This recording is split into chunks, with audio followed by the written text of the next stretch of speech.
it's recording.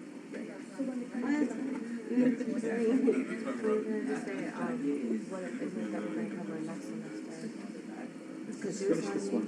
Let's finish this one. Just for scheduling purposes. I think it's in the I mean, it's all in the I think so. Okay. Nothing changes. It will be the same cycle over and over. Okay. Yeah. Alright, thank you.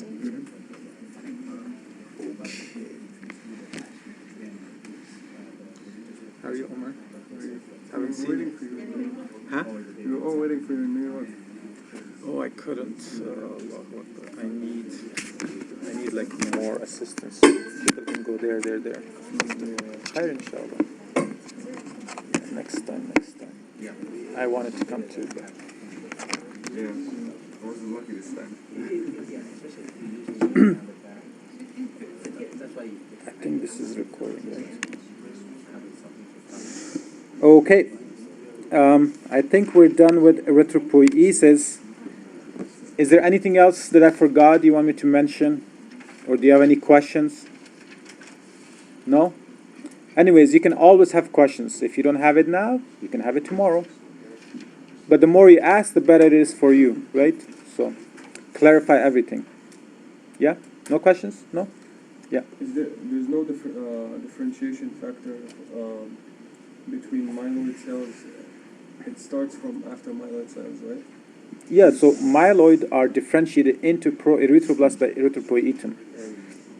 Now, great questions. Look, myeloid cells, if they come in contact with erythropoietin first, let me just do this. So I think we are, you know this, so you're okay.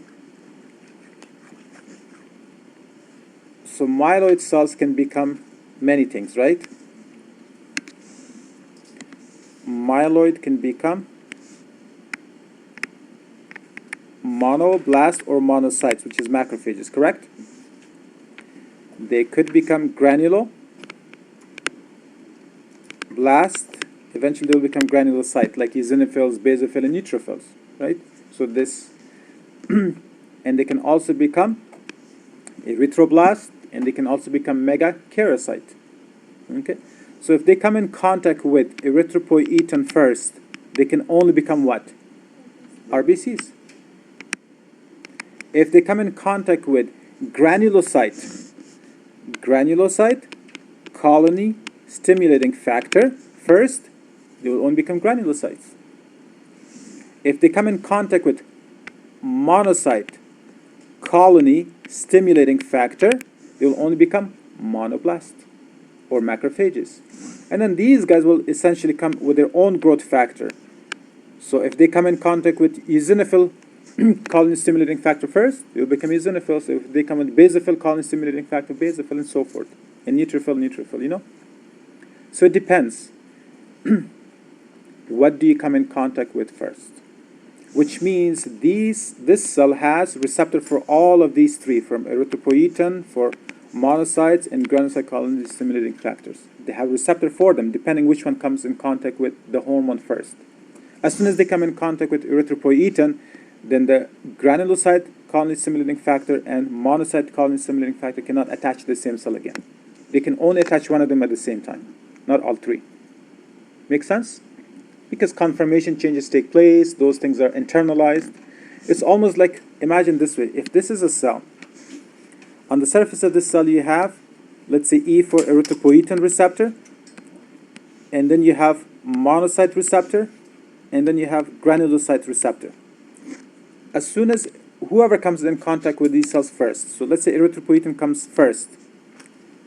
Now this receptor is occupied. What happens to the other two receptors? How come they're no longer available for attachment with their appropriate hormones or colony stimulating factors? This is known as translocation, not like chromosome. It internalizes, it flips over. So these two, right after that, this internalizes. It's no longer available. Same thing with this. Okay, where are you? There you go. This is known as translocation. So they'll flip. You can have all MCSF or GCSF available. There's nothing to attach to. Okay? All right. So it's first come, first serve.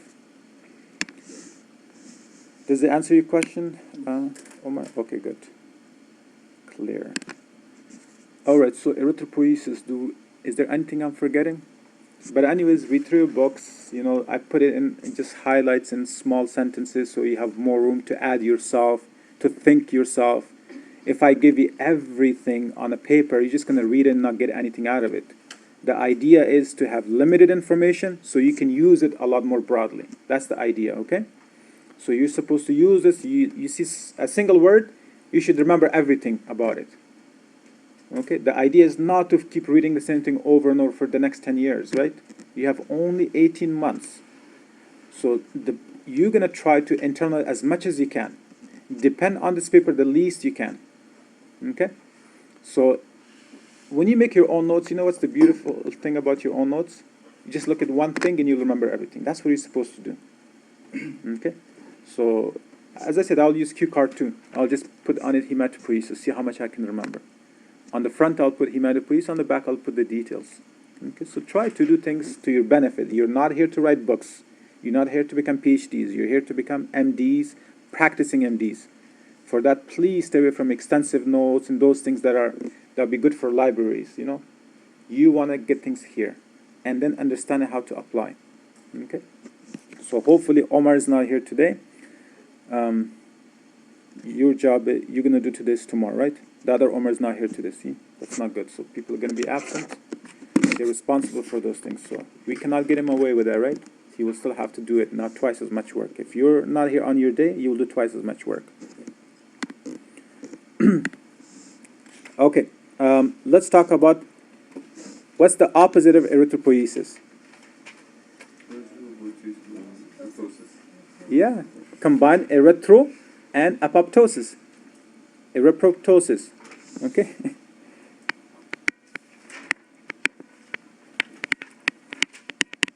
Erythrosis, which means normal cell death. Look, bless you, bless all of us, not only her.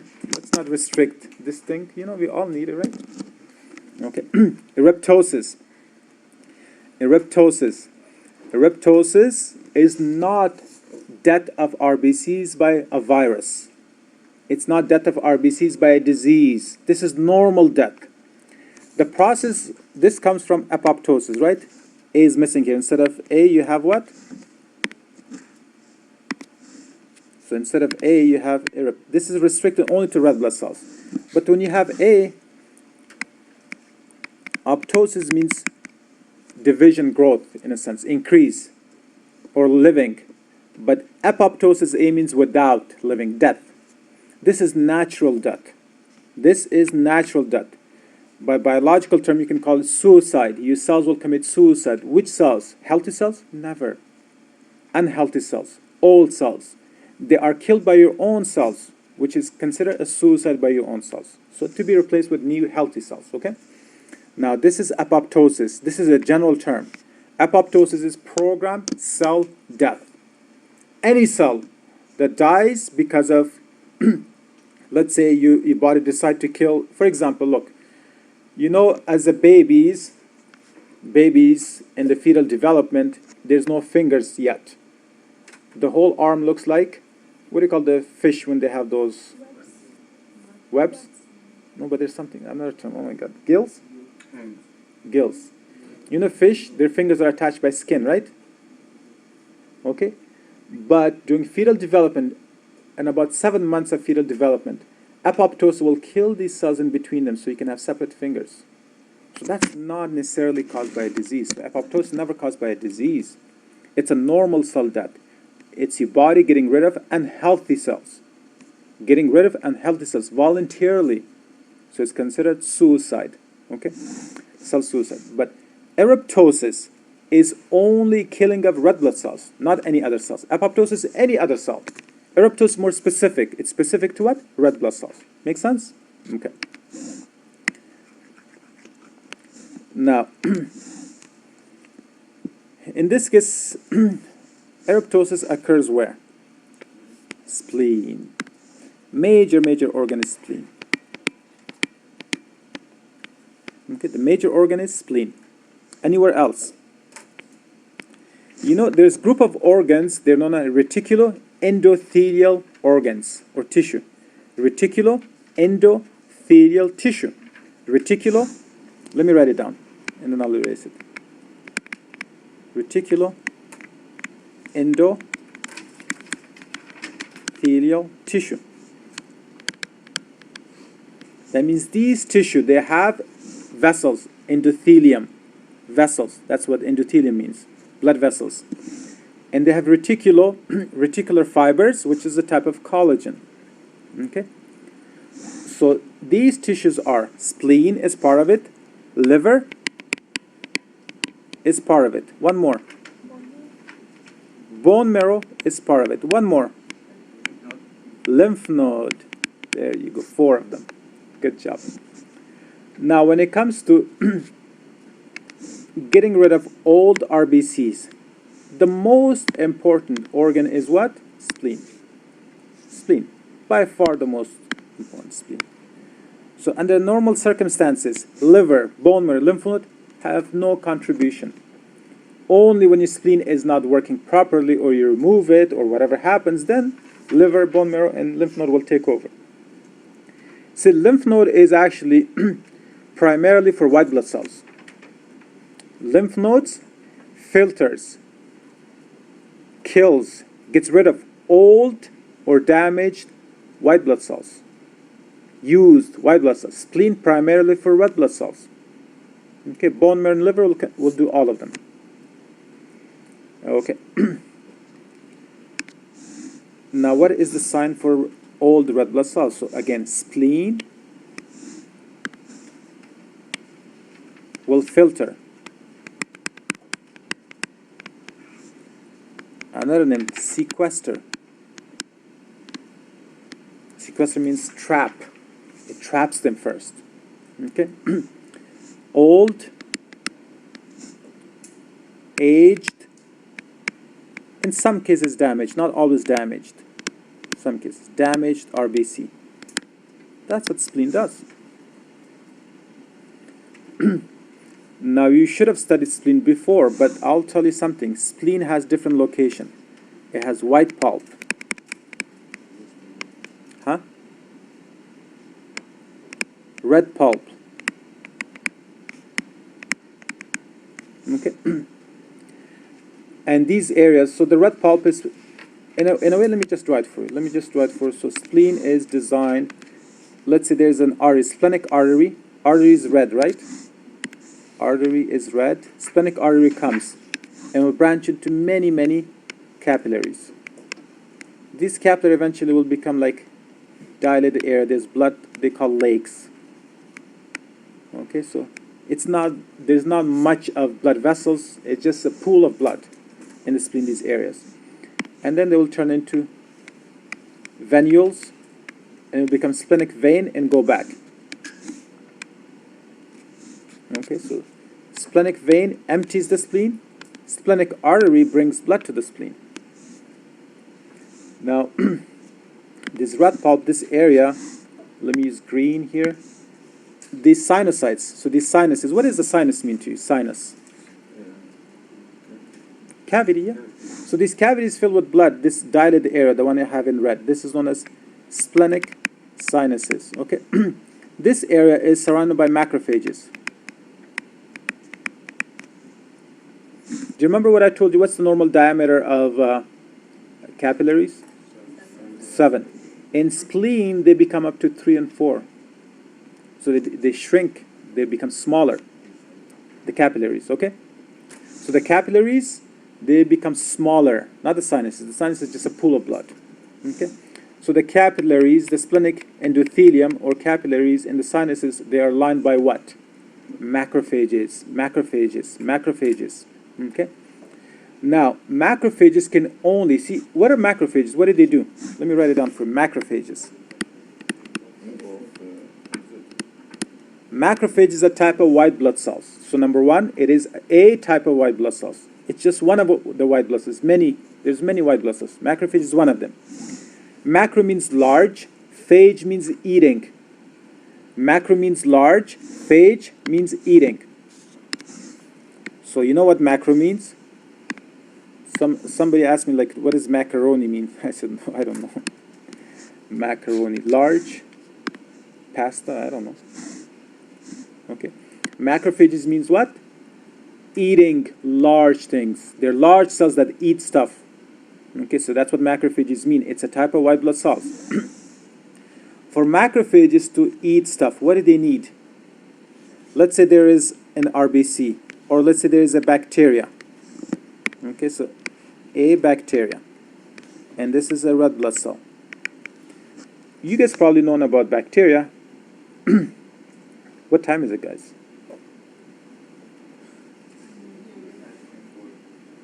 Wow, if somebody comes at this time, what should we do? That's super late. That's super late. Wow. You're going to help Ahmed with questions tomorrow. Isna. He's like, I don't want a headache. That's what he said.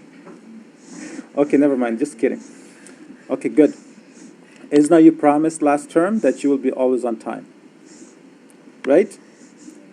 Yeah. So be on time. Otherwise, the phone call is going to your parents tonight. If you're one more late, I'm serious. It will go directly. Directly. Okay. Macrophages. You see, how do macrophages swallow a bacteria? They need something. The bacteria, if it's coated with antibodies. Because macrophages on the surface, they have what? IgG receptor. So this antibody must be IgG. Okay. So if RBCs are coated with IgG, they're more likely to be swallowed by macrophages. And when would antibodies, so-called IgG antibodies, actually attach to RBCs?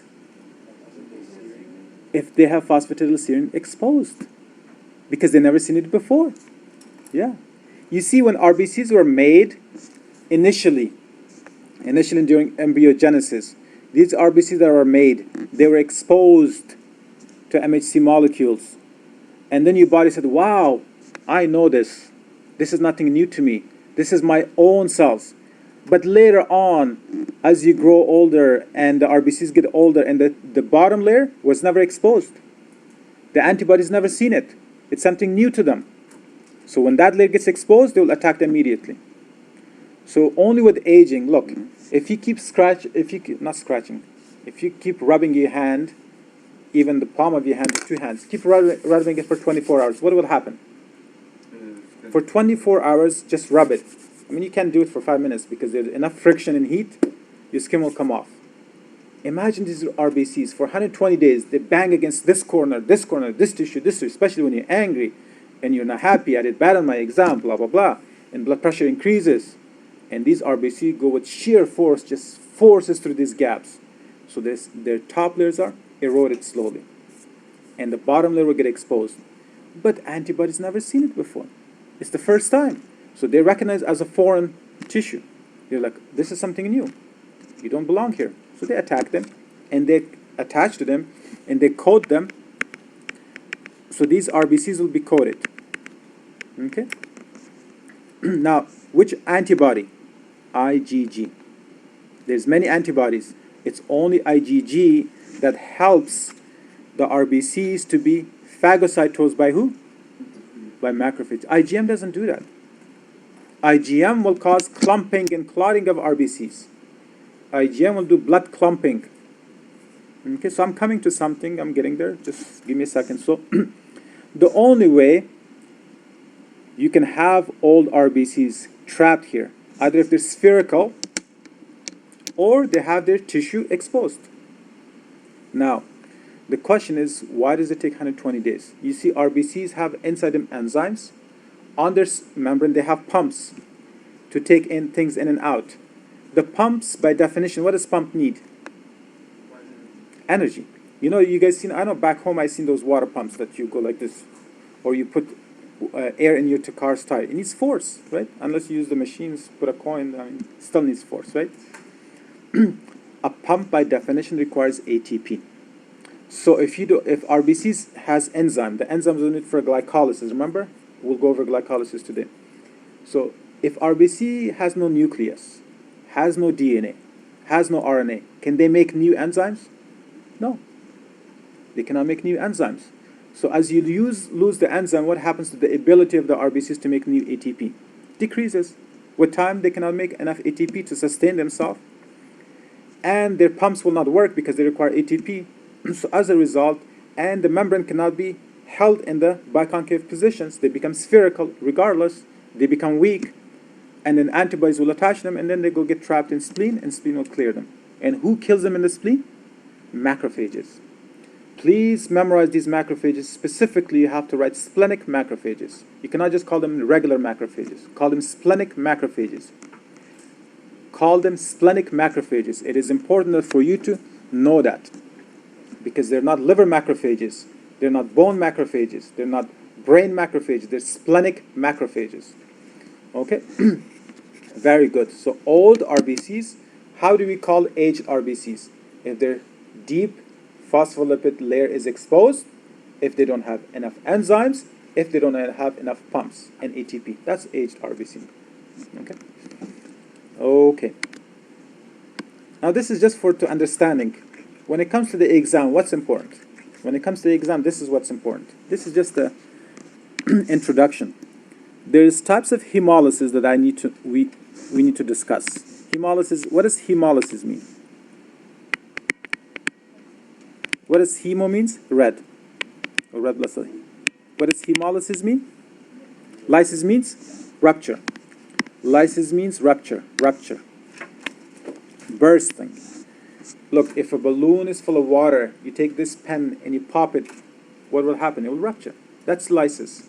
Lysis means popping out, rupture, and so forth. Okay? Bursting out. So hemolysis refers to rupture of red blood cells. So that's the first thing, terminology you have to know. Hemolysis means rupture of red blood cells. Hemolysis means rupture of red blood cells. Red blood cells. Red blood cells. Good. There are two types of hemolysis. Two types. Can somebody help me? Or I don't need help. Can you tell me what are the two types of hemolysis? Just take a guess. How about this? I'll tell you. It's based on location. The terminology and the categorization based on location. Hemolysis occurs here or here. Outside or inside? Maybe. Extravascular, intravascular. Okay. Extravascular hemolysis and intravascular.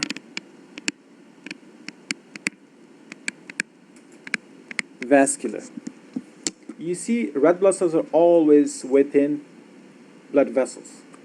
They're not supposed to leak out of blood vessels. That's not normal. That's not a normal thing.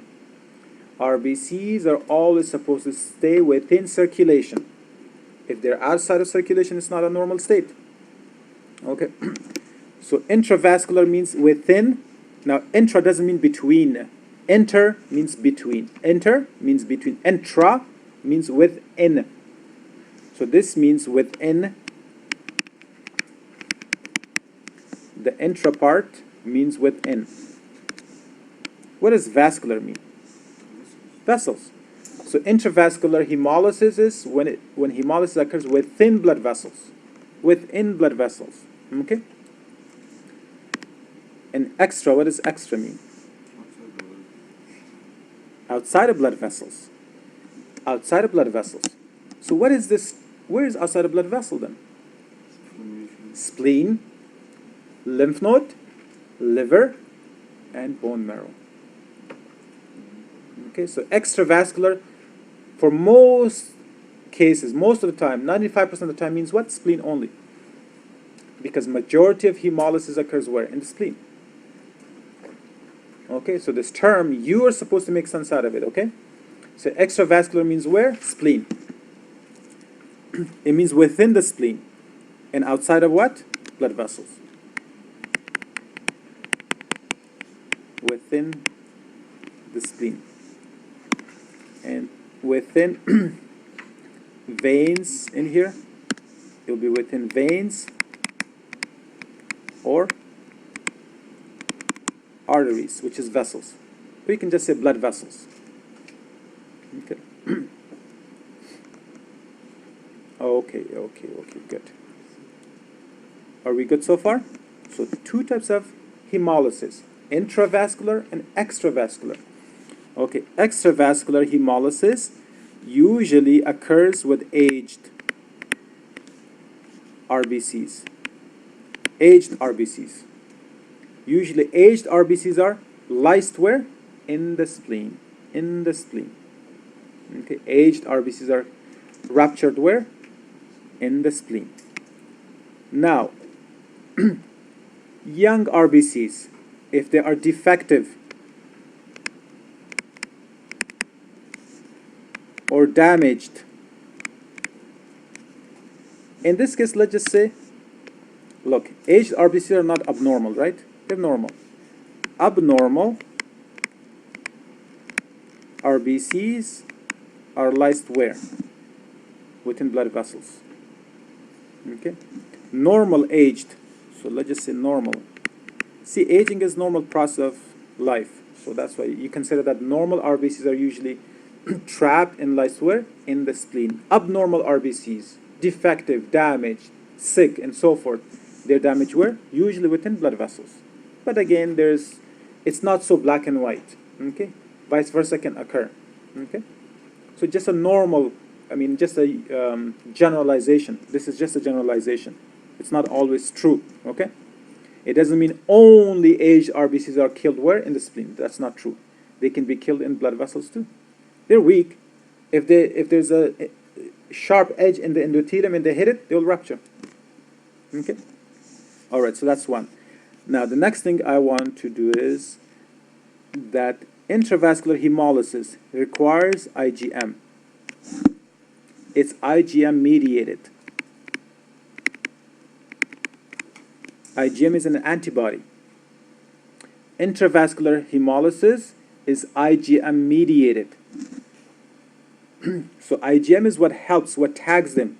What, like if you wanna, if there's stuff here that I say, these are not good, then I stamp them for destruction. Like, get rid of this. I put a stamp, a red tape on it. The IgM, that's what it does. Think of IgM as a red tape. So when the IgM attaches to this RBC, then they are tagged and stamped for what? For destruction. But by who? Complements. So this is actually complement mediated. IgM will just simply tag it. Okay? And who will lyse? Who will do the actual lysing? Complements.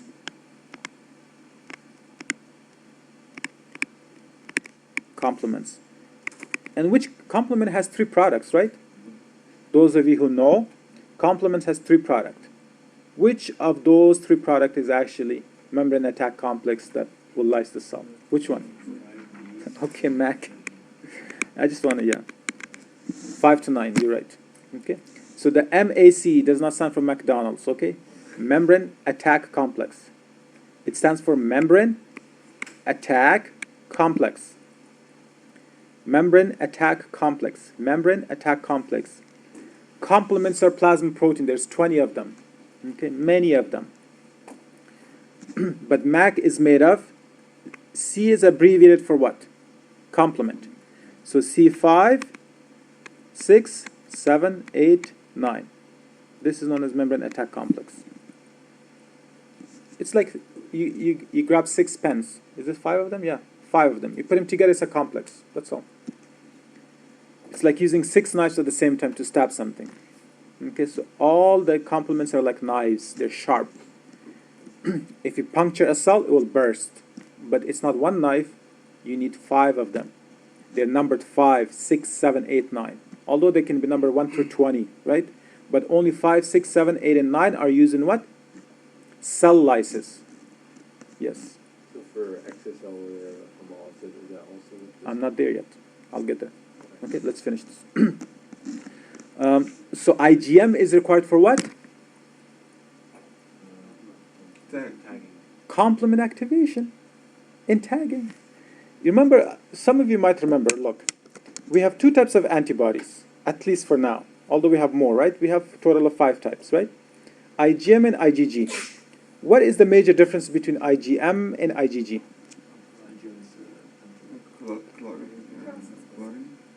Okay, in general, for those of you who are still new, IgM is best in complement activation. The antibody that can activate complement system the best is IgM. IgG is a weak complement activator. Okay, so let's compare them. So because here the two are coming, even though it's not immunology yet, I would like to compare them so you have an idea. IgM and IgG.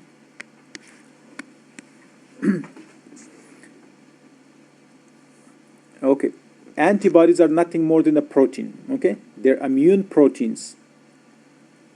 Antibodies are what? They're immune proteins. So what should you call them? Are they soluble or they're insoluble? So they should be called immunoglobulin.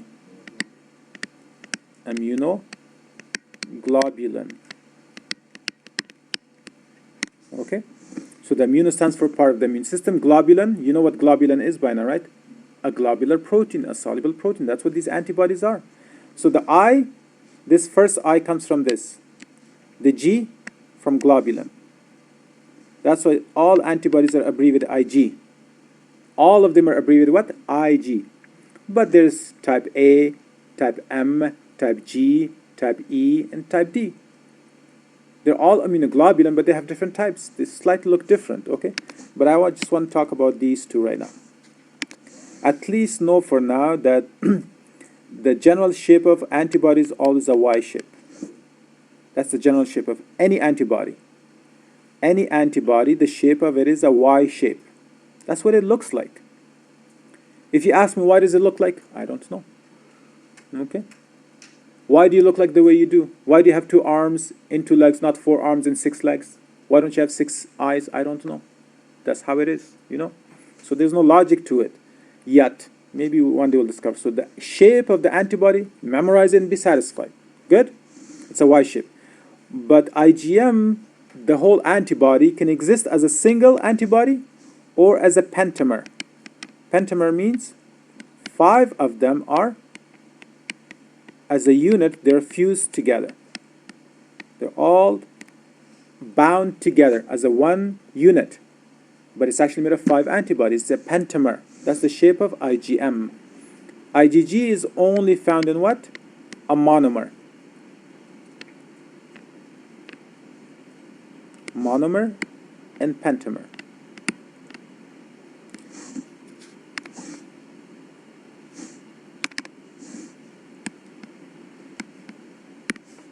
So we're only interested in these 2 shapes right now, okay? IgM overall is a pentamer. IgG is a monomer. For some of you, it's a review. So you see, once you understand and memorize how easy it looks like, you're probably like, what a boring class. Right? But that's what happens when you understand things and you memorize it once. You see how easy things become? But the first time you had hard time. So you have to work hard. These areas are where antigens are attached. This is the antigen binding area. So IgG has how many antigen binding sites? How many antigens can IgG attach? IgG? Only 2. And IgM? 10. So IgM is a better binding in terms of antigen, right? Okay. All right, so now, remember these shapes? So the issue here is, why is IgM or IgG so specific for splenic hemolysis or vascular hemolysis? IgM is a better complement activator. Okay? IgM is better in activating the complement system, by far. Number 1. IgG can do it, but it's not so good at it. Now, IgG is better in opsonization. So I'll use the term, but I'll tell you what it means.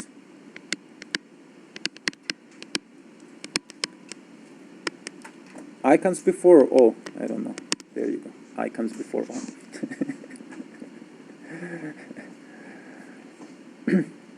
Okay. Opsonization. So IgM is a better complement fixer or activator. IgG is a better opsonizer. Opsonization means swallowing. It means phagocytosis. Phagocytosis. So naturally, macrophages swallow things. They eat things. So which antibody should tag these red blood cells for phagocytosis or opsonization? IgG. So when an RBC is tagged by IgG, obviously will get trapped where? In the spleen, and macrophages will swallow them. Whereas IgM is better as a complement activator, because how many sites does it have? 10. So it can activate a lot more complements. So it's better in complement activation. Okay, so then complements will come in attached to the RBC and it will puncture it. Okay, now please remember that when we talk about extravascular hemolysis, it's always in the spleen with the help of IgG. And the lysing is done by who? Macrophages. When it's within blood vessels, who is the tagging product? IgM. And who kills or lyses the cells? Complements. Okay? So let me write down that. So here was complement, and here would be, this is extravascular, which is in the spleen. You need IgG and macrophages.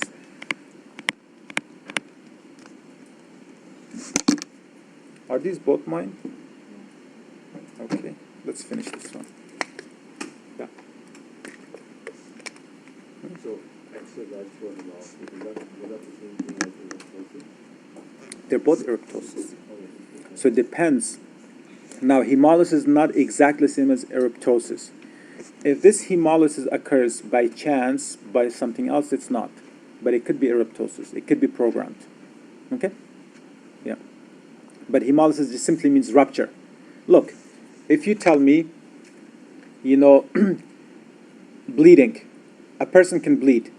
But bleeding can be done by accident, can be done by suicide, and can be done by someone else. So hemolysis just simply means bleeding of RBC itself. It can be done by different mechanisms. But the end result is the same, the RBC will rupture, yeah? A person can get shot. A cop can shoot you these days, right? You hear all over the news. But that's not the same thing as you shooting yourself. So apoptosis, eryptosis means shooting yourself. So when RBCs kill themselves, that's eryptosis. But if they killed by other process, it's not. Hemolysis is just the process of rupture. It doesn't mean what's the exact cause. So for the extracellular hemolysis, it wouldn't be the cost of serum wouldn't be No. present. No, it has nothing to do with it. Yeah. Okay. Okay, so are we okay with these two types of hemolysis so far? Your focus should be on this. Spleen is involved here. Okay, extravascular, IgG is involved, and macrophages. 3 things. Just memorize 3 things. Extravascular hemolysis occurs in the spleen with the help of IgG by macrophages. Intravascular occurs within blood vessels with the help of IgM by complement. That's all. I mean, this whole idea of going through sugar coating and all this was just 3 things. And this is high yield on the exam. Very high yield. Okay, so understand. Okay.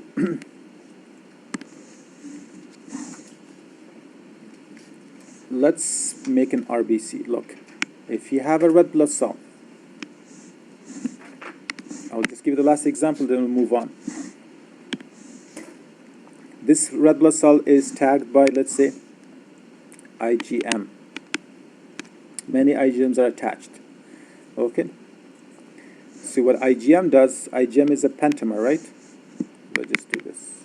IgM is a pentamer.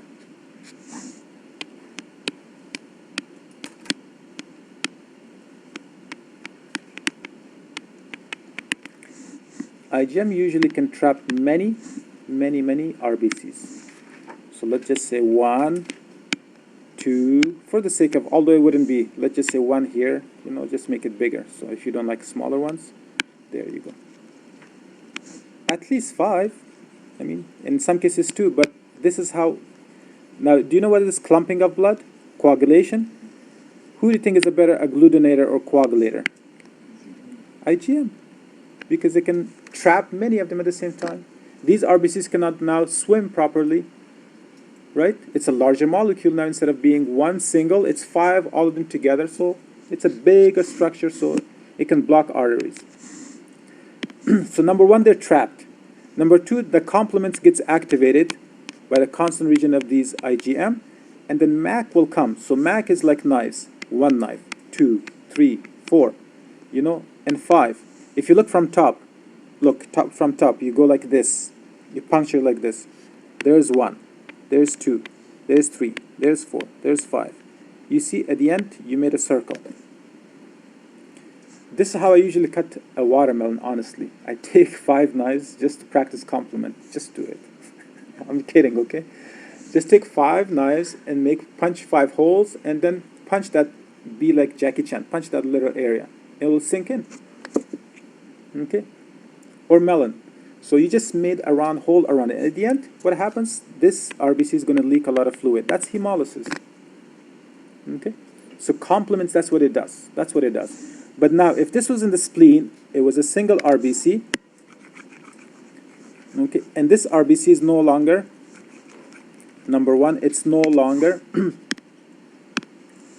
biconcave, it's spherical, and then it has on top of it, it has antibodies. These antibodies are large molecule.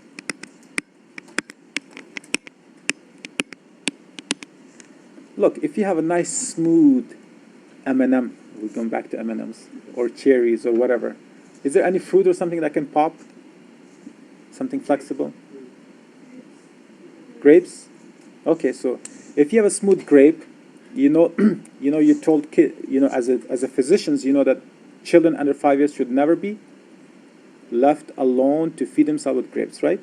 Why not? They can aspirate it, right?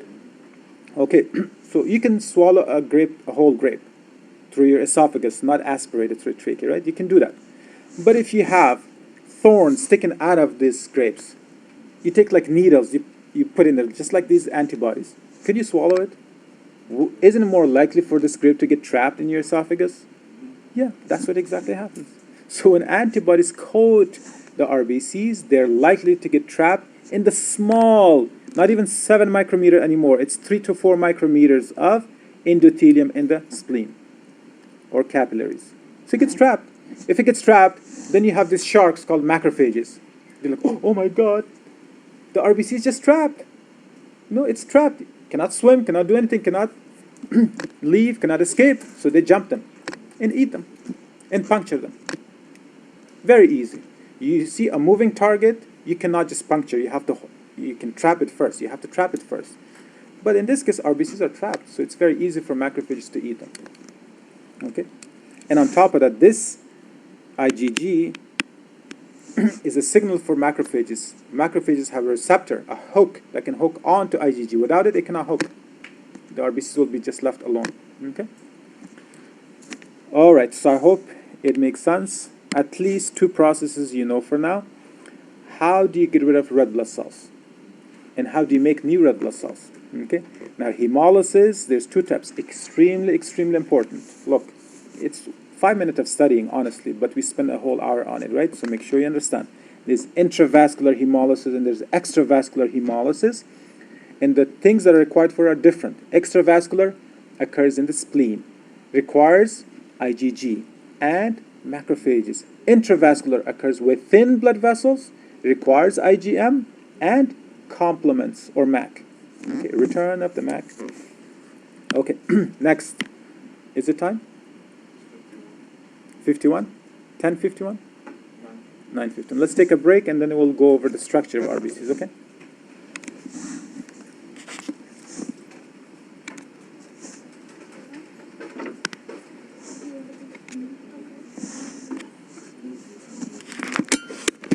Okay, control K first. No, N. N. Oh, I thought you said okay is to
Okay, let's go, guys. Let's go. Where we go?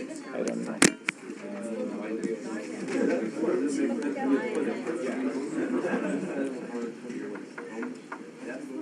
Let's go, guys. I mean, don't go. Sit down. Yeah, going is sit down. Sit down. I said don't go anywhere. Sit down. I messed it up, Said. I don't know. Okay, you have a question? Hold on. Did you say go ahead? Just give me a second. Let me fix this. Let me deal with my own issues first. Okay.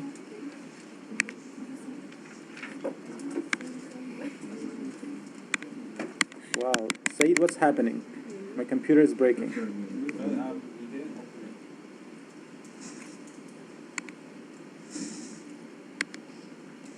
Wow. It's still rolling. Okay, what's your question, Nina? Okay, so you said the splenic catheters are 34 micrometers. Yeah. Okay. They actually, they are 7, but towards the end they get smaller and smaller, yeah. Yeah, that's true. They're smaller. Okay, so 3 to 4. red blood cells are 7 micrometer and they're so flexible They can squeeze through. Exactly, yeah. Okay, so now we're going to the anatomy. You know, that question that you asked me will be perfect time. Let me just finish something for you. Yeah. Oh, I was gonna add on that, but that's fine. You were going to add to what she said? Yeah, no, because at that time they lose. What if she doesn't like you to add to her sentence? It was his question to begin with. Okay. Then you should have asked. She articulated really well. Okay. But at that time, wouldn't they lose their flexibility because of the age? Yeah, So then how would they end up squeezing into? they don't squeeze. That's why they get trapped. Aged RBC gets trapped and they get lysed. Done? Are you convinced? Because the way you're looking at me is like still, it's not getting in here. Okay. Red blood cells is not supposed to squeeze through. Old, aged. Young RBCs will squeeze through. They're fixed. I mean, they're flexible. They'll go through and no problem. They'll keep going over and over. Aged RBCs are not supposed to squeeze through. They're not flexible enough. So they get trapped. When they get trapped, who eats them? Macrophages. It's like, you know, when you have, okay, you know, there's either cops or in other countries there, what do you call the patrol? What do you call the cops that stand on the roads? Troopers. Macrophages are troopers. Who are they waiting for? Why are they situated there? Why are they just lying and sitting on their cars? Mr. Police, why are the cars parked? Not anymore? After all this shooting, right? A good idea. So why are macrophages, here, let me just draw it for you. This is a capillary, okay? This is a capillary within spleen. Why are the macrophages sitting around, waiting here on the edges of these capillaries? Why? For what purpose? You don't wanna let They wanna remove old red blood cells. And how do old red blood cells get trapped in the first place? Look, if a red blood cell can squeeze through, it can move. There's no way they can catch them. First you have to catch something, then you have to puncture them and lyse them. So old RBCs are more spherical, okay?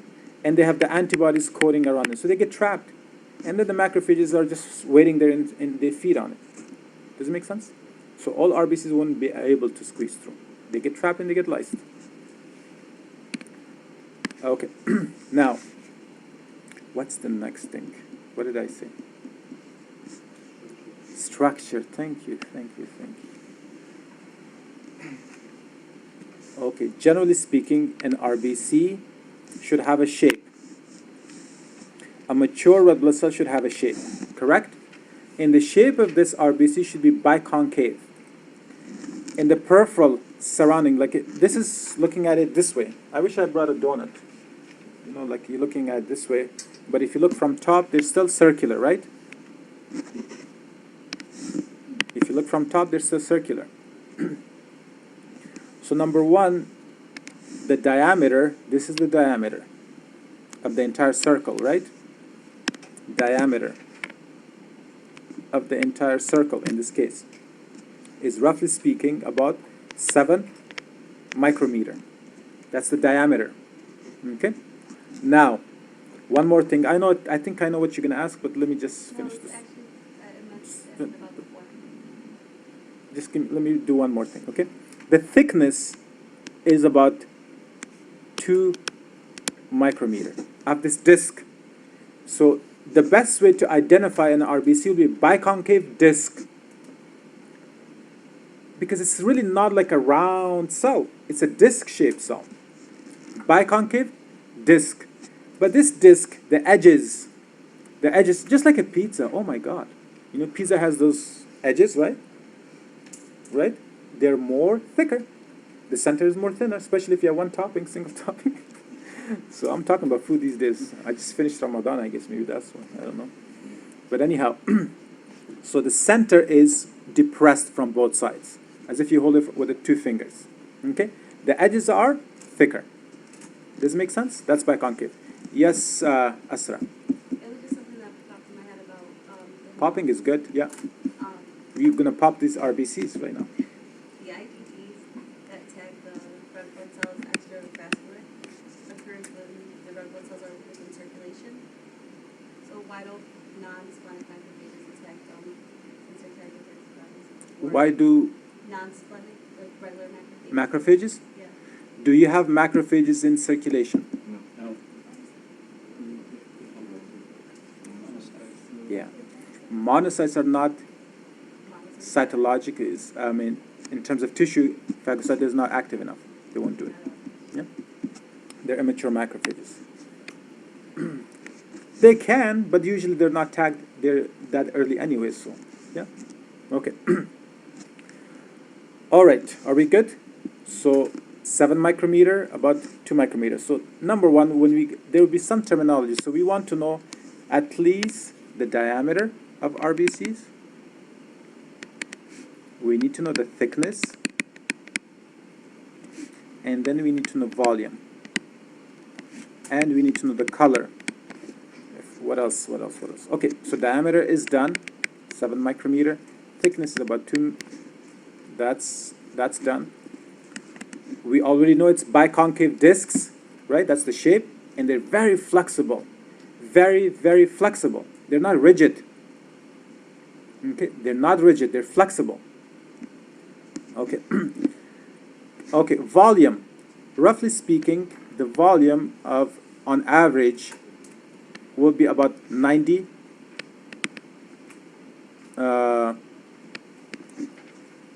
femtoliters, which is much smaller. Femto is smaller than micro. Micro is 10 to the negative 6, I think. Okay?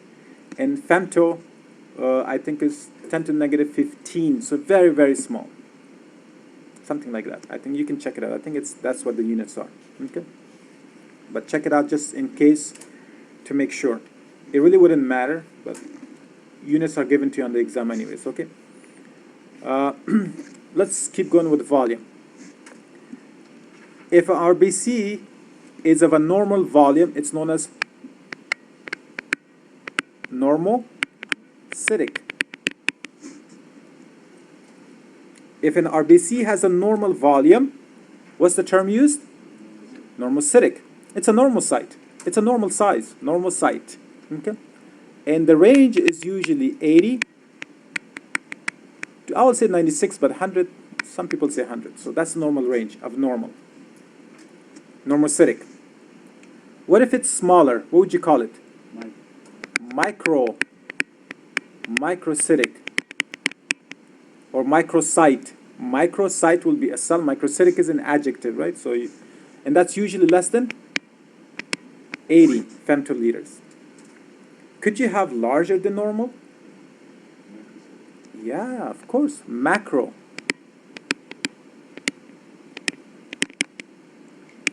And that'll be greater than, roughly, usually speaking, 100, yeah? Okay.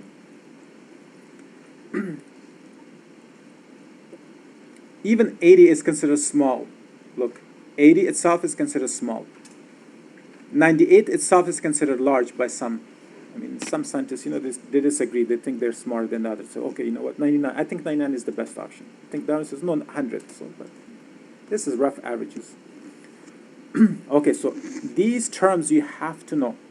Because when we see RBCs on a peripheral slide under a microscope, then you have to use the terminology. What do you see? You can say, I see red blood cells.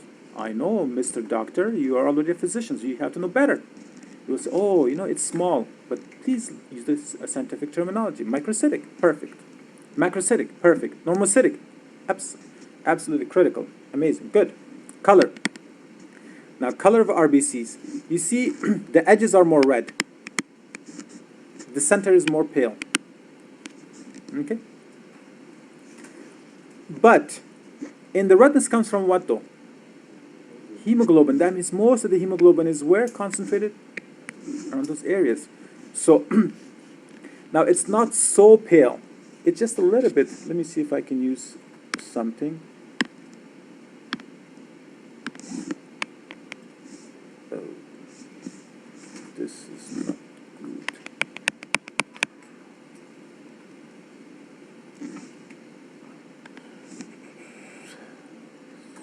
I don't know, this way. There you go. Something. This is a lot more pale, but anyways, not this pale, right? So, if an RBC is of a normal color, what's the term for color? Chrome. So color could be normochromic. Normochromic.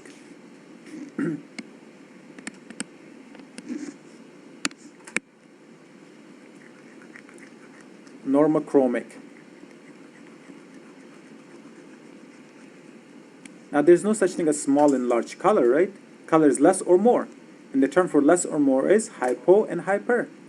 So normochromic, hypochromic, hyperchromic. Hyperchromic usually is not a big deal. Nobody cares for it. So normochromic. Now hypochromic, I can draw that for you. Hypochromic. To see if we can differentiate between them. So if this is an RBC, and this is another one,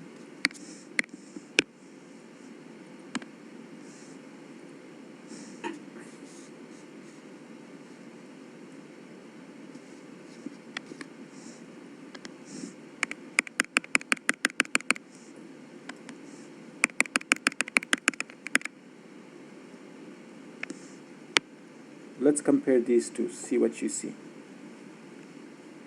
See how they're different.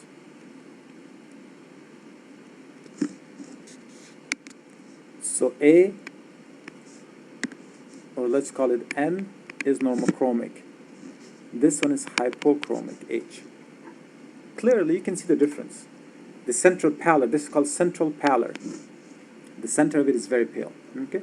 If the size of the central pallor is very large, then that's hypochromic.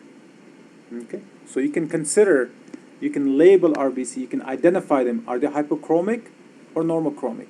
Microcytic, macrocytic, normocytic, right? You can use those terms. Good.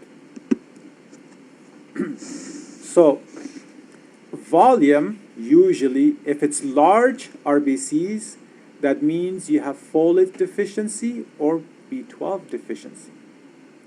Okay, so you have macrocytes. Macrocytes. What was folate needed for?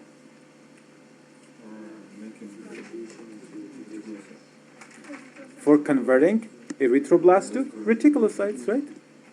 If you don't have folate or B12, RBCs will stay as what? Erythroblasts. And they will not be able to become reticulocytes in mature RBCs, so they will stay large. Would they have some nucleus, some organelles as well? Yes. So the term should be used large blast, megaloblasts. Okay, so with B12, this thing can be also called megaloblast. They're larger than 100. They're large cells. They're mega. Blast means immature. They haven't matured yet. So usually, when you hear the term macrocytes, ovulocytes, macrocytes, ovulocytes, they're oval shaped. They're still not biconcave yet. That means they're immature. Okay. Let me erase this. So I'll write these terms for you.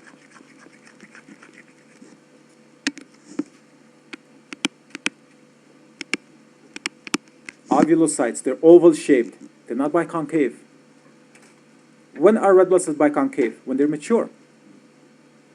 When they're not mature, When they're erythroblast, proerythroblast, reticulous, they're not biconcave.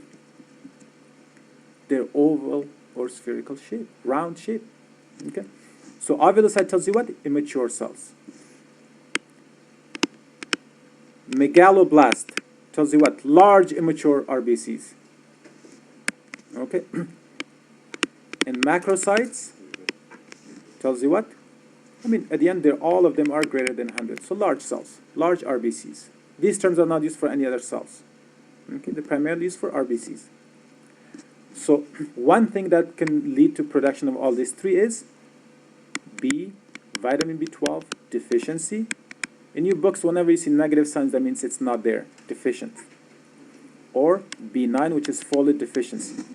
So vitamin B12 and vitamin B9 together, individually as well, okay? Individually, these two vitamin deficiency leads to megaloblastic anemia. Megaloblastic anemia. At least you know one anemia for now. Megaloblastic anemia, yeah. What about B6? Huh? What about B6? B6 is not needed. Yeah. B6 is primarily for metabolism of amino acids. So, yeah. Okay. All right. Are we good with this? Okay. Now, when you have normochromic, these cells are normal color. Hyperchromic, let's use hyperchromic as well. It's not that important, but hypochromic is more important. What gives the red blood cell its color? Hemoglobin. So hypochromic, what conclusion could you make? Low hemoglobin. Excellent. Amazing. You see that? Now, the term that we use for hemoglobin is not just individual hemoglobin. The total volume of hemoglobin is known as mean. Mean, not like looking mean at you and angry. Mean means average. Okay, mean. M-E-A-N, mean, average. That's what the M stands for. Corpuscular, C. Hemoglobin, H, concentration, which means the total concentration of hemoglobin within the RBC. Or if you take a sample of RBC, what is the total concentration of hemoglobin? So hypochromic means decrease in what? Mean, average, hemoglobin concentration is decreased than normal. That's why they have less color. It just simply tells you that.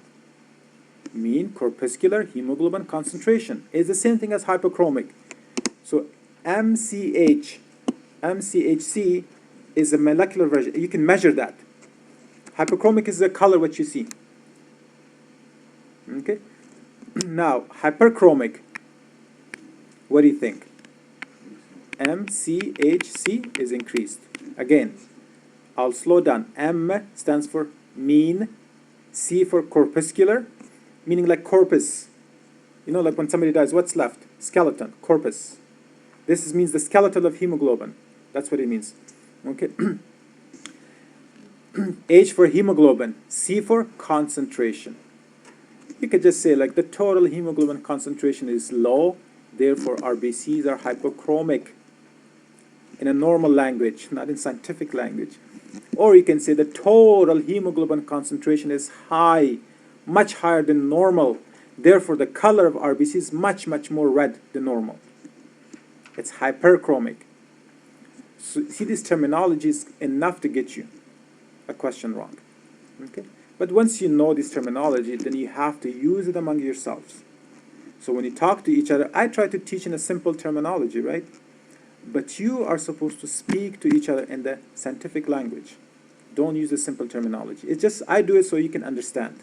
But you have to spend time to memorize these. Once you memorize this terminology and understand and use it, no big deal. Everything becomes so easy. Very, very easy. Okay? So color is done, volume is done, thickness is done, diameter is done, anything else? Shape. Shape. Excellent. Shape. Now shape is biconcave discs. What if it's not that? Well, it could be spherocyte.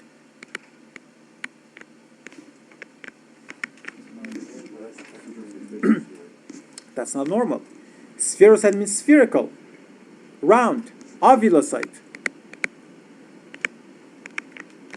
Ovule is not exactly round from all edges, not spherical, but it's one side is a little bit longer than the other, like an egg. Ovulocyte is oval shape or egg shape. Spherical is completely round. Does it really matter? No. All you care for is what? That the RBC is not biconcave discs. That's what matters to you. That's what your goal is. Okay. So look, these things you have already known, so I'm going to erase.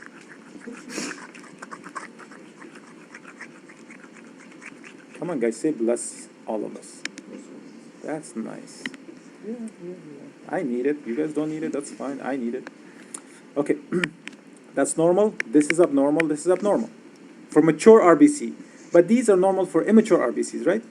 Spherocytes and ovulocytes. Okay. Is there any other terms we need to know?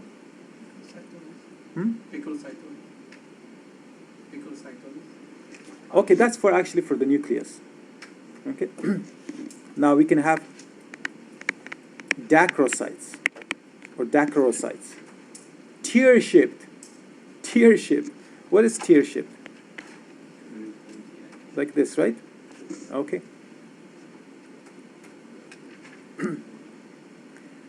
Yeah. You see the spherocytes and ovulocytes, those are the shape of the chair.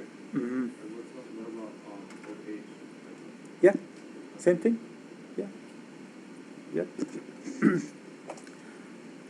Okay. Schistocytes. Oh. Schistocytes. What does that mean?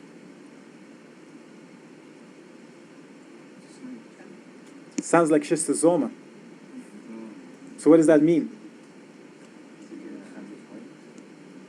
Schistocytes means RBCs of different sizes. Not all of them are the same size. Variety of sizes in the same person, which is not normal. Something is wrong. Okay? Not only same size, but shape as well. So the sizes are different, the shapes are different, okay? You can also use fragmented RBCs.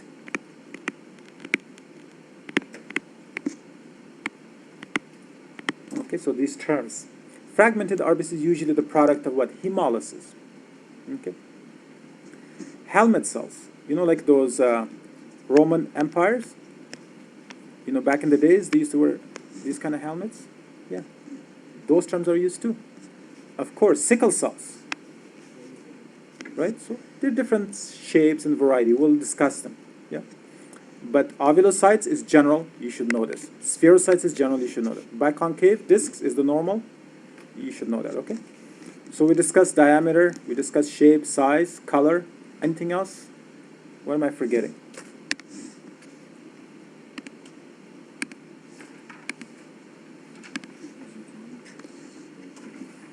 Okay, now, you see, when there is no iron, when there's iron deficiency, RBCs will become very, very small. And they will become very pale. So the term microcytic hypochromic is usually used when people have iron deficiency. Okay? When they have lead poisoning, this is the symbol for lead poisoning. Usually children will get that. Okay? Because we'll learn about lead tomorrow when you study heme. Heme is, you know, lead is required for heme synthesis. It can inhibit, it can inhibit heme synthesis, okay? Okay, thalassemias. Thalassemias, iron deficiency anemia, lead poisoning, all of these produces hypochromic microcytic anemias. Macrocytic anemia is B12 deficiency, folate deficiency, okay? Okay. All right, so now what I want to do is, at least you know the shape of RBCs, you know erythropoiesis. Okay.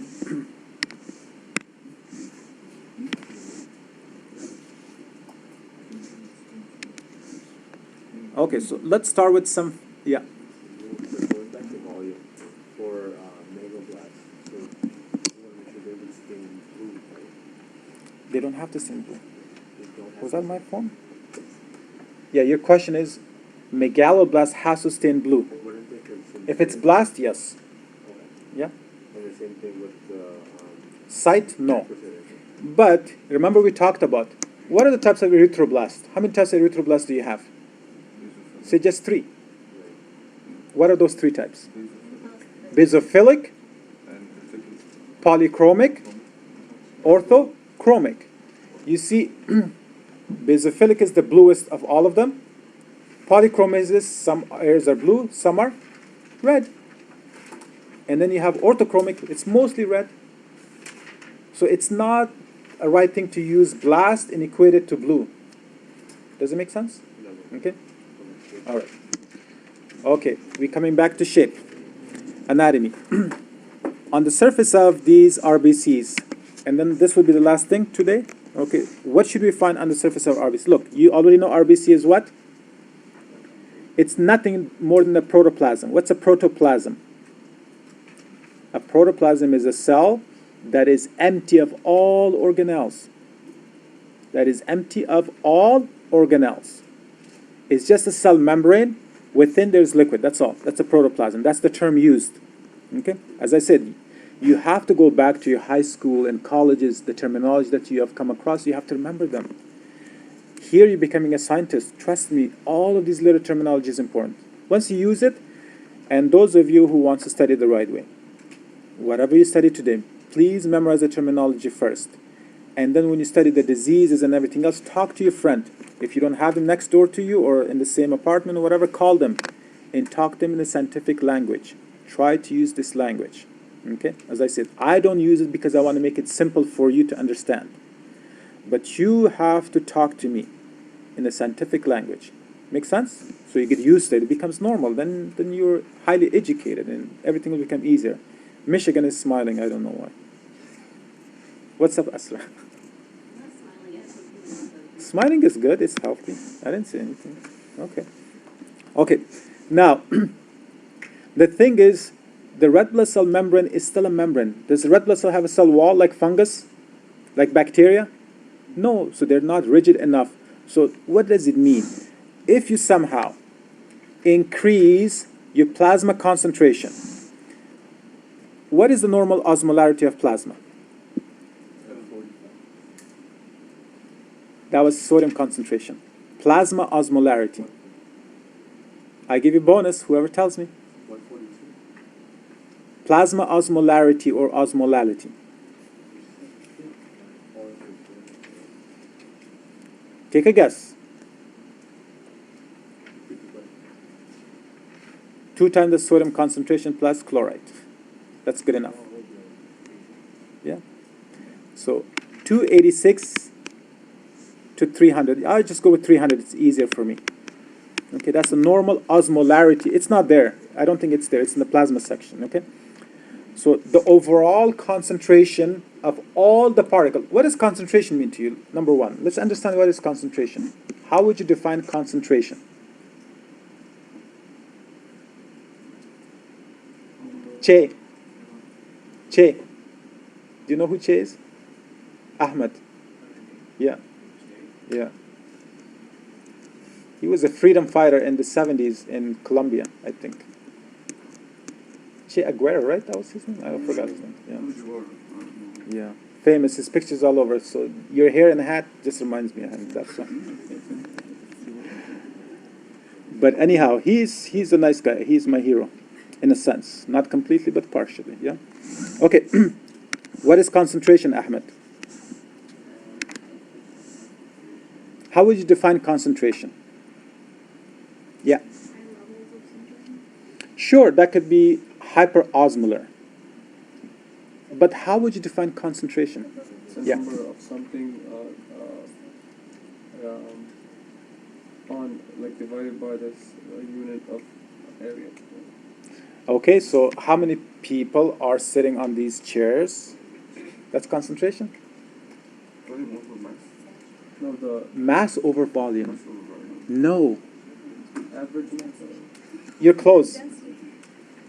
Particles. The number of particles. It's the size don't matter. It's number of particles. Look, if I have 10 particles in 1 liter of fluid, what's the concentration? 10. Molar over liters. 10 millimoles.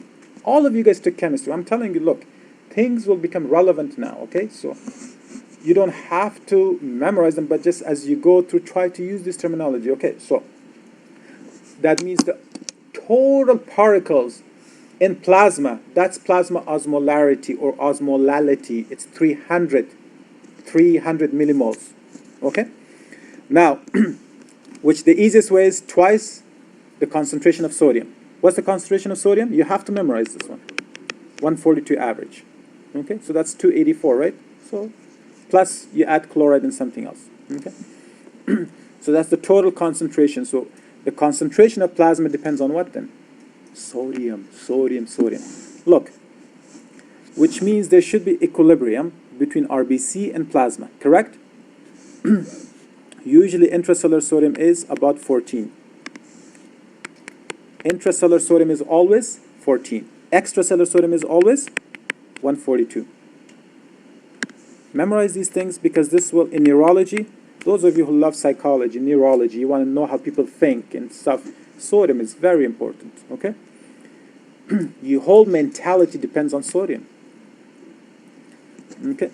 Now, I'm not saying like, I don't know why Asra gets my attention always.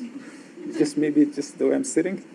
She always smirks. And, but anyways, if you eat too much sodium, you're in trouble. If you eat too little, you're in trouble. That's what I'm trying to say. Okay. This is the normal concentration in and out, and that's in equilibrium. Okay? What if the sodium concentration outside becomes 160? What happens now? You see, there are sodium channel on RBCs. I didn't tell you that yet. All cells. There is no human cell that has no sodium channels on its membrane. It's impossible. Life without sodium is impossible. Does it make sense? So get this straight. Sodium, every single cell has sodium channels. Okay? Now, sodium channels will only open depending on the stimulus. Okay, so but it has to maintain 14 milliequivalent inside and 140 or 42 outside. It has, that's the equilibrium. For whatever reason, let's say you eat too much salt and whatever, you have too much sodium outside. What will happen? Can sodium go in? No, not unless you open the channel. It's not going to go in spontaneously. The only things that can cross the membrane is neutral and small molecules. Charged molecules cannot freely go in and out of the membrane. Impossible. You need channels for them, correct? Channels are like those doors. They have locks. So you have to have a key to open this channel. If you don't have the key and you have too much sodium outside, too much people, and there's exam, you guys come late and unlock the door. Unless I allow you to come in, you can't. And that's what's going to happen on Monday. If you're late, 1 minute, I'm locking the door. Okay, so discipline is important because, as I said, you want to get to residency, it's not only academically important that you have good grades. You have to have discipline. You have to do what I tell you. And you have to do what you're told in the hospital. So Isna is disqualified already, right? Forget it. Continuously. Okay. And you don't go to your pajamas in your clinical rotations. You don't come to residency in your pajamas. It's not a nice thing. What will your patient think, right? So if you don't have scrubs, you're disqualified as well. Okay, now, if it's 160, what's going to happen? What's the only thing that can go in and out? Water. Excellent. So that means if you have too much sodium outside, osmosis will occur. So where will water go now? In or out? Out. Out. And what will happen to RBC? Shrink. It will shrink. Now let's do the opposite side. The opposite side. The opposite. What if sodium concentration outside is 124? What will happen to the RBC now? It will swell. It will swell. So the solution in which you put the RBCs matters. If you put them in, so now I'm giving back to high school stuff, but it's important. Remember, isotonic solution is a solution whose concentration is the same as of the cells. Okay? So, and then you have, what's the next one? Hypotonic. What does hypotonic mean? So we're talking about solutions. We're not talking about the inside of the cell, okay? And then you have hypertonic. Hypertonic solution. So if you have RBC and you put them in isotonic, nothing would happen. If you put in RBC in a hypotonic solution, it will swell. If you put them in hypertonic, it will shrink. Makes sense, right? Common sense. There's the problem. Why am I even talking about this? Because there's something known as osmotic fragility test. RBCs can be fragile in certain osmotic situation. So when people have hypotonic solution, you have too much water. You know, like water poisoning. Somebody drowns. That's what happens. Unless you drown in saltwater ocean, it's different, right? Okay. Now, on the surface of RBC, we had those molecules. Do you remember those molecules?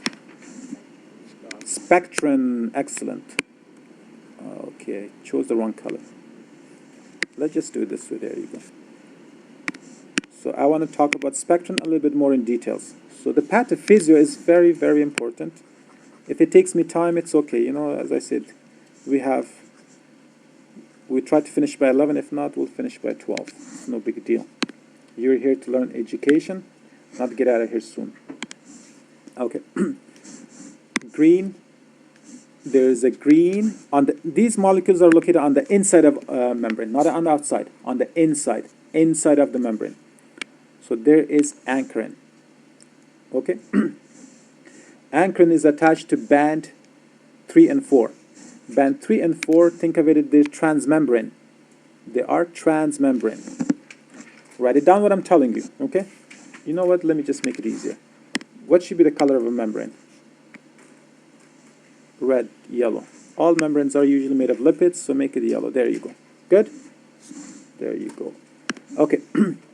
So we have band 3. It's a transmembrane protein. Band 3 and band 4 are transmembrane protein. It is important because if I don't use the term band 3 and you use that integral or transmembrane protein, you should know what I'm talking about. Okay? Transmembrane means it pierces the entire thickness of that membrane. It goes across. It's not attached on one side or the other side. If the pen is attached on this side of my palm, it's peripheral. But if it goes across it, pierces through, then it's transmembrane. Okay? Another term that's used is integral. Integral. USM step 1 is not difficult. By God, it's not difficult. Oh my God, it's so easy. It is just, the problem is people sometimes don't understand the language of medicine. It becomes difficult for them. They focus on difficult concepts, they forget this basic terminology. Okay? Integral is the same thing as transmembrane. Okay? Transmembrane. The transmembrane protein in the RBC's membrane is what usually? Band 3 or band 4. Band 4, its function is not known. I think it transports urea and stuff like that. But band 3, you know exactly what it does. It's an exchanger for chloride and bicarbonate. Excellent. Good. And the function of that we'll discuss it more tomorrow when we talk about hemoglobin, right? Okay, so for now, band 3.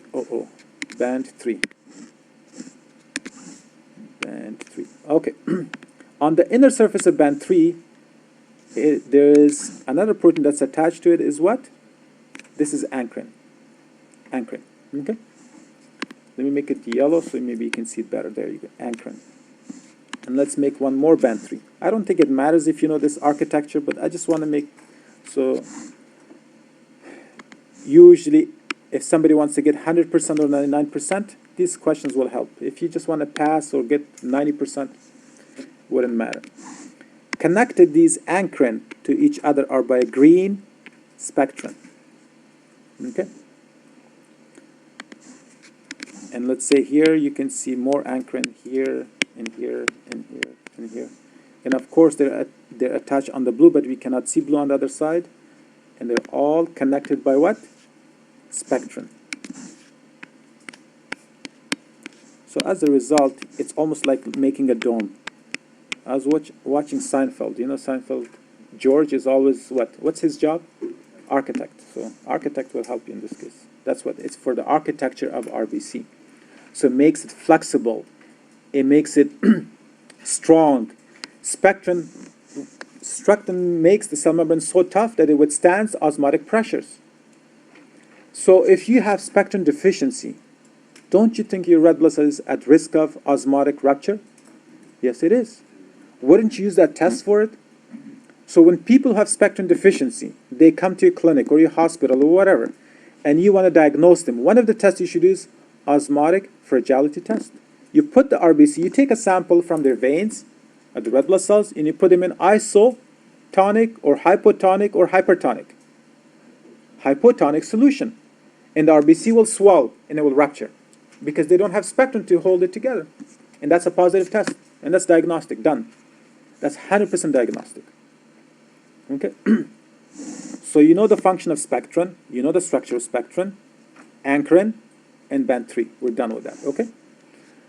Okay.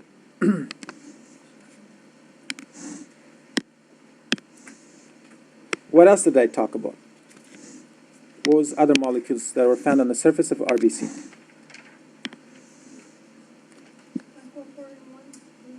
Oh, you guys want to talk about it? Okay, yeah. For band 3, can you go over the domains or not? Domain, you see, all transmembrane protein. You should know this in general. This is in the biochemistry section, which will come in a year from now. You probably did it already. That all transmembrane proteins should have intramembrane domain, extracellular domain, intracellular domain. There's no time right now. It's not going to talk. You have to memorize what you have done before. Okay? All right. Aquaporin, you said? Aquaporin is a general channel that's found everywhere, not only on the BC. It simply transports water. That's it. Okay? So that's one thing, aquaporin. But there's something more important. You know what? How does RBC make ATP? Glycolysis. How does RBC get sugar? So it must transport in sugar, right? But sugar is a charged and large molecule. It cannot just diffuse straight through the membrane. It needs a transporter. And this transporter, what do we call it? GLUT1. Very good. Capital G, L, U, that stands for glucose. T stands for transporter. Okay, I'll just put a dot between them just to simplify it for you, but there's no dot. GLUT1. GLUT1 is found on the surface of RBC. It's a transmembrane protein again. It's used for transport of what? Glucose. Import of glucose only. Not export, only import. Okay? Okay. Now, I'm glad you guys reminded me of that. So let's say glucose comes in. When glucose comes in, what happens within RBCs when glucose comes in? That's the first thing, okay? So everything that I'm going to draw here will be within the RBC. I just don't have room. So here you go. This is within RBC. Glucose comes in. See, glucose can go back leak. If there's too much glucose, it can leak back. You have to trap it. Step number 1, you want to convert to glucose 6-phosphate. Excellent. Glucose 6-phosphate. Now we're talking about glycolysis, okay? Glucose 6-phosphate. Glucose 6-phosphate. Just to trap it. This step is to trap glucose. The enzyme is hexokinase. Very good. Is it okay if I put HK? Hexo means 6. This is the shape of glucose molecule on the right side for you guys, I think. What's this shape, guys? Hexagon. So the enzyme that breaks this hexagon will be called what? Hexokinase. Kinase means adding phosphate. Kinase, write it down. It's okay. You will remember it. Okay? Kinase. Okay, so let's do this. Hexo refers to any sugar that's 6 carbon. Any sugar. It's not only for glucose. There's many monosaccharides that have 6 carbon sugars. Okay, they have 6 carbon. Any sugar that have 6 carbon, hexokinase will work on them. Kinase, kin means energy, kinetics, movement. Okay, ase means enzyme. So this enzyme works only on 6 carbon sugar, number 1. This enzyme, anyways, how do you know it's enzyme? Before I get ase. This always refers to what? Enzyme. Ase means enzyme. Hexo means 6. Kin means kinetic enzyme. This enzyme actually mobilizes sugars. Okay, that's why it's called hexokinase. Okay, but when we take this kinase, in the case of these enzymes, why should I choose blue? Okay. In this case, kinase means adding phosphate. So these enzymes will add phosphate to sugar. Adding, is this too bright or you can see it? Adding phosphate group. Adding a phosphate group. So if it was sugar, okay, you just add phosphate over here. Who did that? Hexokinase. That's all. It was glucose, right? Look, step 1, this is glucose. What did you convert it to? Glucose 6-phosphate. Done. Okay, so hexokinase is an enzyme that adds a phosphate group to 6-carbon sugar. That's it. You never should forget that. Always kinase adds phosphate. Always. The definition of kinase is adding phosphate, adding phosphate. Some cases, rarely, they remove phosphate, but they deal with phosphate. Enzymes are functional protein that can build things or break things. By adding something, you build it. Okay? Okay. So hexokinase, this enzyme you have to memorize. Where would you find this enzyme, hexokinase? Inside RBCs. You don't find this enzyme within plasma. You don't find it in plasma. Okay? Next step is, although it doesn't matter, I'll write it, but then I'll erase it, okay? It's converted to fructose 6-phosphate. This is spontaneous reaction. We don't care for it. Again, I don't care for it, so as I said, if you want to memorize, that's good, but I don't care for it. Nobody cares for it. If I don't care for it, nobody cares for it, yeah? Okay. The next step is, there's 2 steps, but the step that I care for is irreversible. This is converted to fructose 1,6 bi or bis phosphate. Okay. Step 2. Again, there was a step in between which is reversible. Nobody cares for it. We care for irreversible steps. Okay. Fructose 1,6 bisphosphate. And the enzyme here is phosphofructokinase. PFK, JFK, the New Yorker might be happy with my terminology. PFK or JFK. P stands for, I don't know. Okay, so phosphofructokinase, which one? There's 2 of them. Phosphofructokinase 1. Okay, so that's the enzyme required to convert glucose 6-phosphate to what? Fructose 1,6 bisphosphate. Literally, if I were to make it easier for you, what's the shape of a glucose molecule? Hexagon. That's what you said, right? Glucose molecule has an O here, so this is carbon 1, this is 2, this is 3, this is 4, this is 5, and then this is 6. It has 6 carbon. The 6 carbon is outside of the ring. So when you made glucose 6-phosphate, that means you added phosphate at position what? Position 6. That's all. That's all. And then later on you added the second phosphate at position what? 1.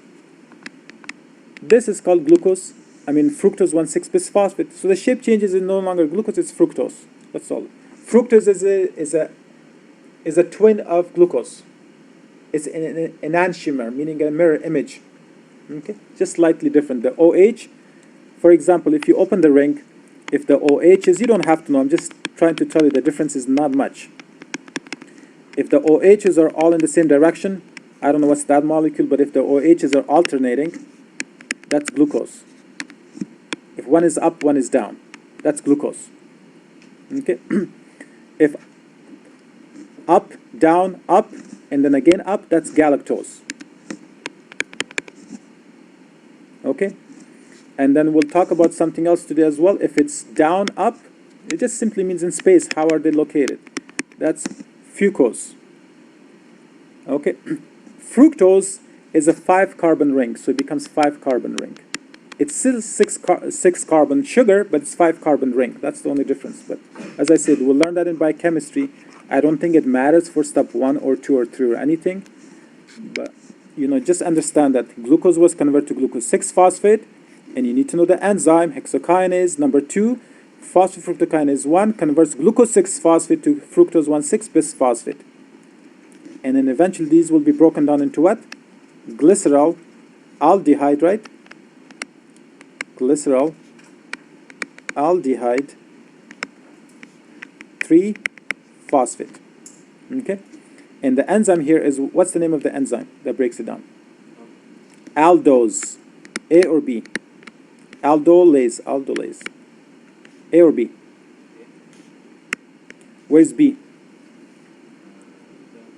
In the galactose cycle. Very good. And then essentially, glycerol aldehyde 3-phosphate will be converted to 3-phosphoglycerate. Okay, and then 3-phosphoglycerate is converted to phosphoenol pyruvate. And phosphoenol pyruvate is converted to what? Pyruvate. I'll tell you which one to memorize, okay, for now. Although we'll do this back in biochemistry. The enzymes that are important are number 1, hexokinase, PFK1, and then enzyme number 3 is right here.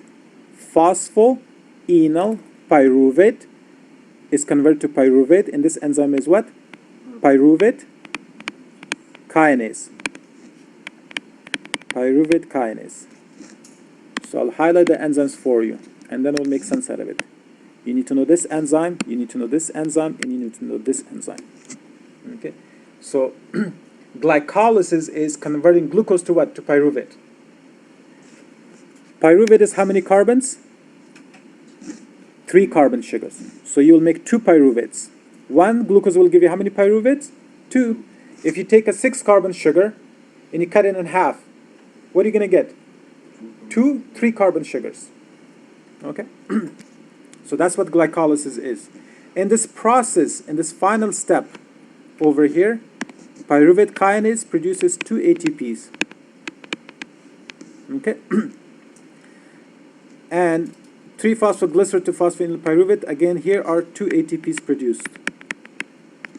Here is 1 ATP used. Here is 1 ATP used, because ATP is the source of phosphate. ATP is nothing more than carrier of a phosphate. That's all. It carries a phosphate around. But a phosphate is a high energy bond. When you break it, it releases energy. Look, if you take a dry stick and you break it, what happens? Produces sound. You see dust particles moving around because a lot of energy is released. When you break glass, what happens? Energy is released. Whenever you break bonds, energy is released, and that energy can be used to do work. Okay, so whenever you break ATP from ATP to ADP or AMP, energy is released that can carry the reaction forward. So ATP is nothing more than a phosphate carrier. When you have 3 phosphate attached, that's a high energy compound. So when you break this bond, it releases a lot of energy. Okay? But anyways, again, I will go over this. Thermodynamics will go over it in biochemistry. What is important today? Just memorize glycolysis. Number 1, glycolysis is converting glucose to 2-pyruvate. 1 glucose to 2-pyruvate. That's the essential thing. So therefore, glycolysis means nothing more than breaking down sugar. You cut sugar in half. Which sugar? Glucose. Any monosaccharide. Okay, so if we understand that, we're successful. So I will slow down. Again, I'll write it down. Gly means glucose. In this case, glycolysis. And lysis means what? Breaking down. Glycolysis is the breakdown of glucose, the breakdown of galactose, the breakdown of fructose, any monosaccharide. But in this case, let's just focus on glucose for now. So for you today, glycolysis means breaking down glucose into what? 2-pyruvate. 2-pyruvate. In this process, how many ATPs do you produce? 4 total, 2 net. Because you use 2, when you produce 4, overall you get 2 out of it only. Okay? So glycolysis, you get 2-pyruvate. The product is 2-pyruvate, 2 ATPs. Okay? And then you get NADPH, but we don't care for it now. Okay? So that's, for now, just memorize this part. Also, glycolysis can only occur in the cytoplasm. The enzyme of glycolysis are found where? In the cytoplasm. They're not found in the mitochondria, not in the nucleus. So you don't need any of those organelles. And glycolysis don't need oxygen. If something doesn't need oxygen, what do we call that process? An means without, aerobic. Anaerobic. Aerobic requires oxygen. Anaerobic, no oxygen. So glycolysis, what do you have to memorize now? Number 1, it is anaerobic process. Number 2, it produces 2 ATPs, net, not total, right? And 2-pyruvate. And the location or the site where it takes place is the cytoplasm. Good? So, therefore, RBCs have no mitochondria. The only way they can produce ATP is by the process of glycolysis. Okay? But, you see, they are almost an empty cell. They don't need a lot of energy. Now, why do you think RBCs, in the process of maturation, why do they lose their mitochondria? Carry oxygen, to have space to carry oxygen. To have a space to carry oxygen. Anything else? So it doesn't use the oxygen itself. Look, the purpose of RBC is to deliver you oxygen. But if the mitochondria is there, it will use it. It's not going to bring you anything. It's like having a pizza delivery person loves pizza. You'll get nothing. Every time they deliver pizza, half is gone, right? So that's the idea. Okay. All right, so please memorize 3 enzymes. Hexokinase, PFK1, pyruvate kinase. Pyruvate kinase is absolutely critical. Now, why did I go over this whole process? What if, enzymes are proteins, correct? Enzymes are proteins. Just give me 5 more minutes and we'll take a break. Enzymes are proteins. We cannot be done until I finish, okay? I have to finish today. Enzymes are proteins. And how do you make protein? The instruction to make a protein is located where? On DNA. That segment of DNA that codes for a protein or enzyme, what do you call that? Gene. Gene. When you say I have genes for blue eyes, green eyes, black eyes, blah, blah, blah, right? Gene is nothing more than instruction to make what? A protein or enzyme, that's all. So, what if somebody has a mutated version of pyruvate kinase? Can they produce ATP? No. So therefore, that means pyruvate kinase deficiency can lead to anemia. I went over all of this just to tell you that there are anemias. There is a defect that can occur. Pyruvate kinase deficiency will lead to anemia. Okay? Hexokinase, really no big deal. PFK1, leave them alone. But pyruvate kinase, yes, it will lead to anemia. Okay? Although any enzyme in this pathway will lead to anemia. So the best thing for you to write it down is any enzyme deficiency in this pathway can lead to anemia. Any enzyme deficiency in glycolysis will lead to anemia. Okay? And you will feel fatigued, lethargic, lazy. Okay? But the one that's most discovered, that's found in population more frequently, is pyruvate kinase. This has been established in our population, so people really have this. But hexokinase, PFK1, I don't know. There's rarely anybody, I don't think they survive, that's why. Okay? But anyhow, so that's one process that occurs within RBCs. What's the purpose of this process? To generate ATP for RBCs to live and function. Okay? What time is it? Take a quick break, and then I'll go over one more process, and then I'll go over the AB blood groups, and then we're done. Okay? I thought I would finish early. Sorry. But